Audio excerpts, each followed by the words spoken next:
All right, let's dive in. Today, we're going to peel back the curtain on the invisible magic that keeps our digital world connected and safe, the SSH Secret Handshake. It's this incredibly complex, yet lightning-fast dance that lets computers trust each other over the wild west of the internet. Let's break down exactly how it works. So, think about this for a second. You need to connect to a server somewhere on the other side of the planet.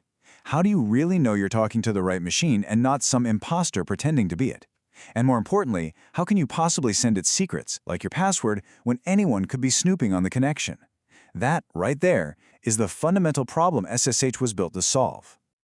So here's our game plan for today. We'll start with the big picture, the digital trust problem.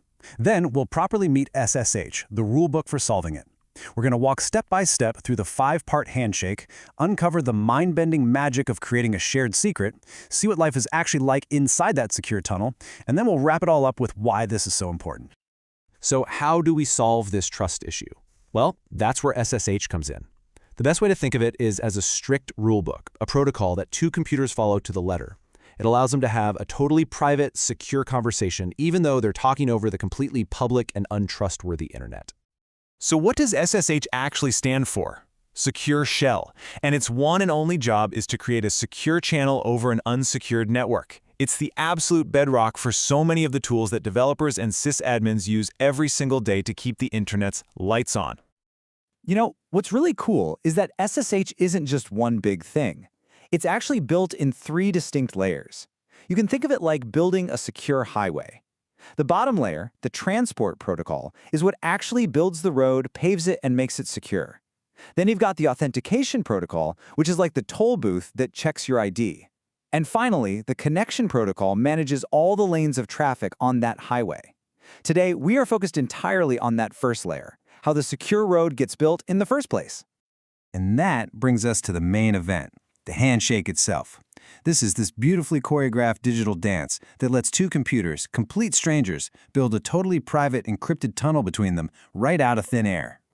This whole dance has 5 main parts. It kicks off with a simple greeting, then they move into a negotiation to agree on the rules. After that comes a cryptographic back and forth, the moves and countermoves, and it all ends with both sides forging a brand new set of keys just for this one session. First up, the greeting. And honestly, this is super simple. The client just says, "Hey, I speak SSH version 2.0. The server replies, "Awesome, me too." They're just making sure they're speaking the same language before things get complicated. That's it. Okay, next we get to the negotiation table. It's kind of like 2 diplomats figuring out the terms of a treaty. The client sends a big list of all the secure cryptographic languages it knows how to speak, and the server sends its own list back. They have to agree on the exact methods they're going to use before they can go any further. And here's the menu they're choosing from. They have to agree on everything: how they'll exchange keys, how the server will prove its identity, how they'll encrypt the data, and how they'll make sure messages aren't tampered with. And the way they choose is really simple and deterministic. They just look at the client's list and pick the very first algorithm in each category that the server also supports. No ambiguity, no confusion. All right, buckle up, because this is where the real magic happens. We're at the absolute heart of the handshake. This is all about how to create a secret key with someone while you're in a room full of people who are all listening to every word you say. Sounds impossible, right? So, at this point in the process, we have 2 huge problems to solve at the exact same time. First, the client and server have to come up with a secret number that only the 2 of them will ever know. And second, the client needs rock-solid, undeniable proof that the server it's talking to is the real deal. How on earth is that even possible? Well, imagine this. You and a friend want to create a secret color, but everyone's watching. You both agree on a public color, let's say yellow. Now you each secretly pick your own private color. You pick blue, your friend picks red. You mix your secret blue with the public yellow to get green, and you send that green across the room. Your friend mixes their secret red with the yellow to get orange, and they send that to you. Now, for the magic trick, you take their orange and mix in your secret blue. They take your green and mix in their secret red. You both end up with the exact same shade of brownish gunk. And get this, the eavesdropper who saw the green and orange has no way to figure out the final color because they don't know your secret colors. That is the genius of the Diffie-Hellman exchange. But it's not just about creating that secret. After they calculate it, the server does something brilliant. Along with its half of the public exchange, it sends back a digitally signed receipt of the entire conversation up to this point. And this receipt is the final proof the client is looking for. So, what's in this receipt? It's something called the exchange hash. We'll just call it H. The best way to think about it is like a cryptographic blender. The server takes every single important piece of the conversation, the version numbers, the negotiation messages, all the public keys, and crucially, the shared secret K that only they could have calculated, and blends it all together into a single, unique digital fingerprint. And here is the knockout punch.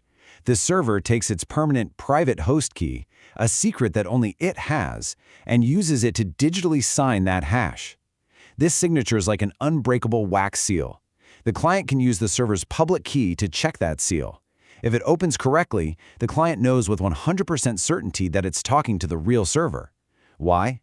Because only the real server has that private key to create the signature, and only the real server could have known the shared secret to put into the blender in the first place. And just like that, trust is established. Okay, we've got our secret, we've got trust. Now for the final step of the handshake, turning that one shared secret into an entire toolkit of cryptographic keys for the rest of the conversation. So check this out. Using that one shared secret, K, and that conversation hash, H, both sides can now independently cook up a whole set of keys for this session. See, you don't just need one key. You need an encryption key for data going from the client to the server, and a totally different one for data coming back. Same thing for integrity keys, which make sure nothing gets tampered with. It's like forging an entire set of specialized tools from a single block of steel, and the best part is they do it on their own. None of these new keys ever get sent over the network. And that's pretty much it. Both sides send a quick new keys message to each other, and bam, the switch is flipped. From this moment forward, every single thing they say to each other is fully encrypted. The handshake is over, the secure tunnel is officially open for business.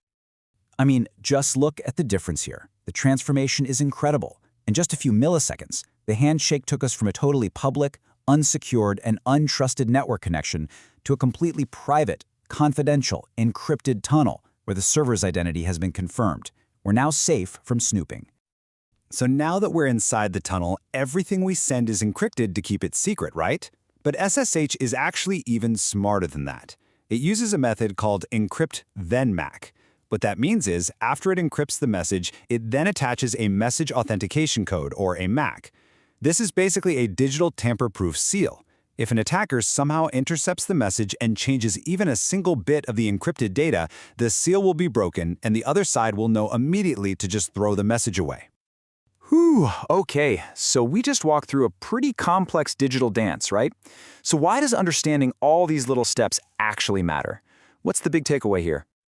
So, if you're going to remember anything from this, here's what it should be. First, the handshake solves the two hardest problems online: how to trust who you're talking to and how to keep your conversation secret.